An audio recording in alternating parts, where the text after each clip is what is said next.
Keenan Cornelius is threatening an arm triangle, but you can tell that he's not putting too much pressure on it because his hips are high. To finish an arm triangle, you have to drop at least one hip to the ground. So watch now, he's going to step his right leg up, lean his weight to his left leg, and then slip in the triangle. The reason he leans his weight into his left leg is to make it weightless, and that allows his leg to travel easier. Now he's going to lock up his triangle and immediately fall to his back, which is the better finishing position for the triangle. He does not cut an angle, and that's why he actually doesn't end up finishing this triangle. For literally a couple minutes, Dean Lister waits patiently inside his triangle, and that's how you know that you're not applying good choking pressure, if the guy can just wait inside your triangle. So now look, Keenan's off to an angle, but it's the literal opposite angle that he wants. This is the angle here that he wants to be at. Almost like 90 degrees, and like I said in the previous video, that also starts to expose the arm a lot easier, and the choke is so tight from this angle. Another detail I learned from the great Joel Gerson is that it's all about how much of their shoulder you can see. So if we look here, you can pretty much see Dean Lister's entire shoulder. You can tell that the angle's off. It's very off. And also Keenan doesn't have an optimal bite on his triangle. You can see that his figure four is locked around his toes or his shoelaces, not around his shin where it should be. Now watch, Keenan's going to place his hands on the mat, elevate his hips, and make a big play for Dean Lister's right arm. So watch Keenan go elbow to elbow. He's going to fish deep right there. Now he's going to continue to get a better angle for that arm bar. He's going to post on his elbow, then graduate to his hand, and just continue climbing his hips towards the back of Dean Lister's neck. Now, if we look at his triangle, it's not a choke. He has no pressure on the carotid arteries, which are in the front of the neck. And you can see that the crook of his knee is facing down to the mat. And Dean Lister's neck is not in the crook of his knee, which from this position would be impossible because of gravity. Just look at his knee. Look at how much space is in there. You can literally see some daylight. You can see the mat. That's how you know that there's no bite on the actual choke here. So what does this mean? Like I said, it means he's going to go all out. He's selling out for that arm bar. So now look, he has two hands connected to the arm bar, and he's going to really go for it. So he's going to start to extend that arm over his left hip. Look at Keenan's figure four. There's so much space. It's right on the toes. You can tell that his triangle is failing here. So what's he going to do? Eventually, he's going to look to switch because he knows that triangle is doing nothing. So he goes to switch, but Dean Lister counters.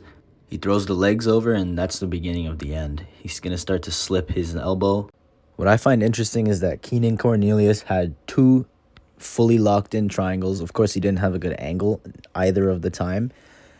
But in this match, which ended up going to a decision, Keenan Cornelius had two triangles, both set up from mount. The first time he was able to just slip it in the traditional way. The second time, he set it up with the arm triangle.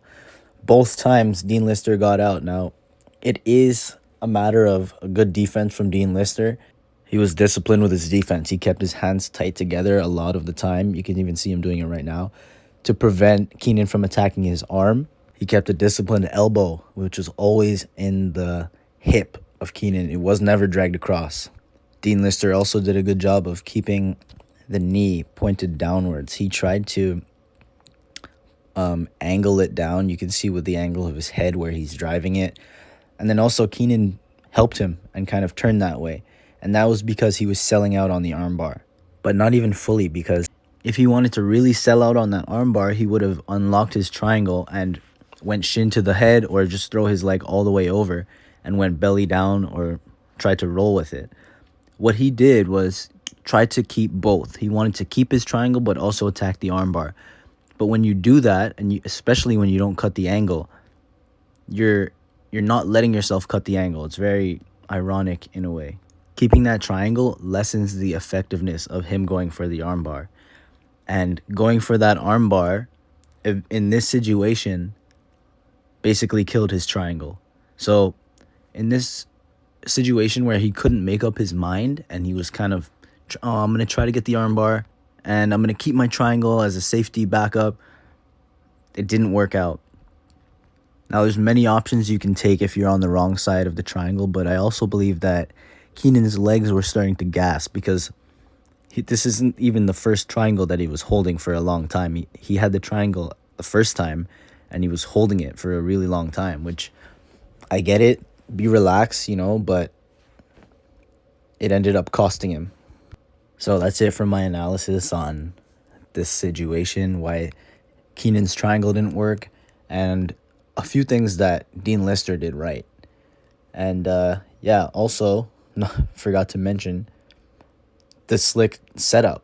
So guys, we can use that setup where we have an arm triangle, we're attacking, and if our opponent is not disciplined with their free arm, we can use it to transition into a triangle from the mount.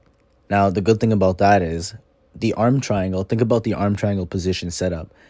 You have the arm dragged across, which is optimal position for when you want to finish a triangle.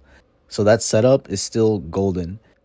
Now, just remember that whether you're finishing it from the bottom or the top, you have to cut an angle. Even close to 90 degrees is the best. Now, I'm sure you guys know how you do that. You can start to scoop their leg. You can scoop their armpit. There's many ways. You can even just use your legs. So cutting an angle is necessary. Let's also remember the shoulder visibility concept that we talked about on judging whether your triangle is good or not. And let's try to shoot some triangles, guys. That's going to be it for this one. If you liked what you saw, if you learned something, give me a subscribe, like the video, and many more to come.